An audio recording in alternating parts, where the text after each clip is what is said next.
नमस्कार, मी पंजाब डक. 29 आणि 30 जूनच्या दरम्यान राज्यामध्ये म्हणजे सांगायचं झालं तर सोलापूर जिल्हा, लातूर जिल्हा, धाराशिव, बीड या भागामध्ये तिकडल्या भागामध्ये 29-30 तारखेला 29-30 जूनला पाऊस पडणार आहे म्हणून हा अंदाज लक्षात येतो. ते पण विखुरलेल्या स्वरूपात राहणार आहे, भाग बदलत राहणार आहे म्हणून हा अंदाज लक्षात येतं. सर्वदूर काही पडणार नाही म्हणून हे लक्षात येतं.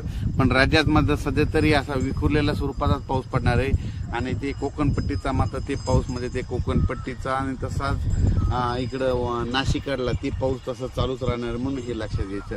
त्याच्यानंतर राज्यात जुलैच्या मग दुसऱ्या आठवड्यात मग चांगलं पावसाचं वातावरण तयार होणार आहे. पण सध्या तरी म्हणजे एवढं पावसाचं वातावरण नाही, भाग बदलतच पडणार आहे, विखुरलेल्या स्वरूपाचाच पाऊस पडणार आहे म्हणून हा अंदाज लक्षात यायचा. म्हणजे त्याच्यामध्ये काय होईल, ज्यांना पेरणी केलेल्याला जीवदान ठरणार आहे म्हणून हे लक्षात यायचं. आणि जमिनीमध्ये ओल भरपूर ओल आहे आणि काल देखील म्हणजे सांगायचं झालं तर विदर्भात खूप पाऊस झाला.